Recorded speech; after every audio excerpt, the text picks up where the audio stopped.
Our training program is very heavily reward based. In the beginning of training, there's not going to be really any corrections being applied at all. No punishments, no pops, anything other than leash pressure really. The reason we do this is so that way we can not only show the dog that training is fun and we should look forward to it, and this is all about figuring things out and not about dictatorship. The second reason we like to front load the beginning part of training with heavy reward is because this builds a habit of the actual pet owner to reward their dog. It's so easy for pet people and pet owners and dog trainers, if we're not paying attention, to resort to telling our dogs what not to do. It's so easy to say no and apply a correction. But the part that a lot of us are missing is showing our dogs what to do instead. So whether that is your dog is an incessant barker, they just keep barking out the window, we can sit there and yell no all day long. But if we do not show them what to do instead, they are going to continuously do that. Now that you've developed a solid habit of rewarding your dog, we're going to introduce corrections. This will give our dog a solid idea of what to do, what not to do, and it gives us a very easy way to communicate with them as clearly as possible. This lesson, we are going to focus some of the concepts and things to keep in mind when it comes to corrections, and also how to apply them safely and appropriately.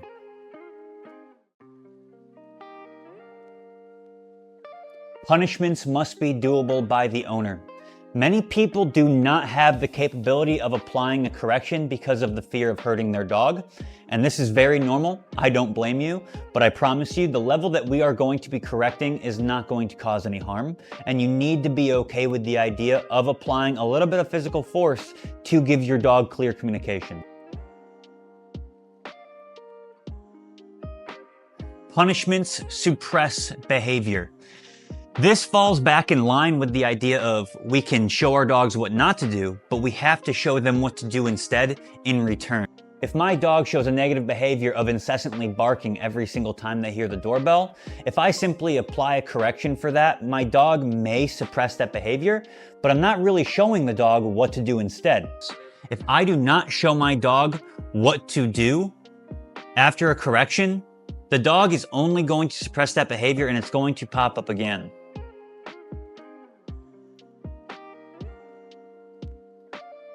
Punishment is going to be inappropriate to apply if your dog is having a fear or anger reactivity response. This is because when our dog is reacting and they are focused on their trigger, if we apply corrections, oftentimes our dogs are making associations of those corrections with their trigger, making them have an even worse relationship than they previously had before we applied the correction. Instead, rather than correct, do your best to redirect them.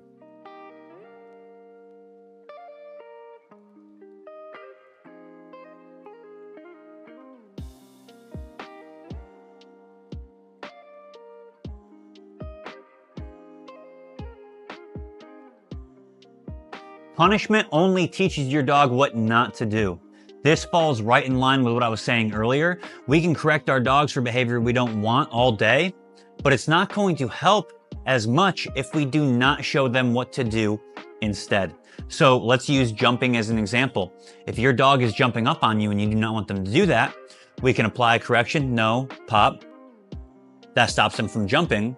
But what do they do rather than jump to get our attention and get our approval?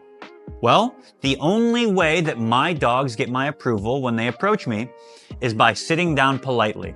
So, what I can do when my dog is jumping up on me, no, correction, he stops jumping, I put him into a sit, good, and then I reward him and I give them petting and praise. You don't have to give food, this is just showing your dog an example of what to do instead of the behavior that is undesirable.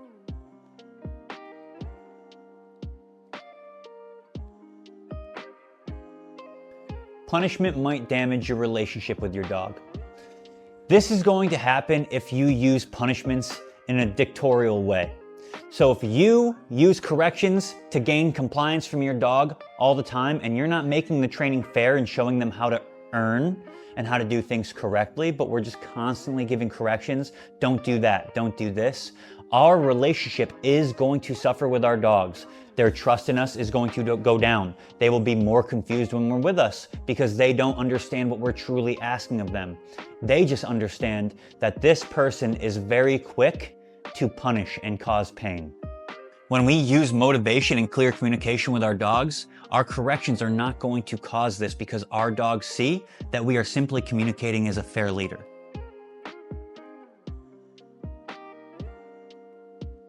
Just like obedience commands in one area, punishment may not generalize from area to area or task to task. If we use the heel as an example, if I am having my dog in a structured heel, they are not allowed to sniff the ground. If my dog sniffs the ground, I say no, I apply a correction, I repeat the command of heel. In that moment, I'm hoping my dog understood that they got corrected for sniffing the ground. Now, my dog may understand that, but what they might think is, oh, I'm not allowed to sniff the ground here, but over there, I'm allowed to sniff the ground. We need to make sure the dog is understanding that, oh, I got corrected for sniffing the ground while in the heel command. I didn't get corrected for sniffing this ground in general. Punishment needs to be as severe as necessary. What I mean by this is that when you apply a correction, it needs to be firm enough for your dog to understand that they shouldn't repeat the behavior. If you're not doing it firm enough, your dog is going to continue to repeat that behavior, probably right after you apply a correction after they display it in the first place. So, with that being said, we are not crank and yanking our dogs, but we need to ensure that we are able to apply a firm enough correction for them to truly understand. It is much better to give one nice firm correction for an undesirable behavior rather than 1,000 nagging pops.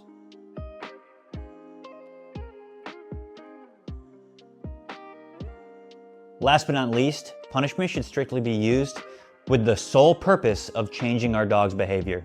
We have to remember that our dogs are not vindictive like people are. We look at our dog's behavior sometimes and we take it personally. But we have to remember dogs do not wake up and think, how the hell can I make my mom or dad's life as miserable as possible today? We have to keep this in mind and not take their behavior personally. And we need to make sure that our corrections are not reflecting our emotions. We need to be fair, consistent leaders to our dogs, and applying unfair emotional corrections is exactly the opposite of this. So do your best and don't apply a correction to your dog just because you feel like they deserve it.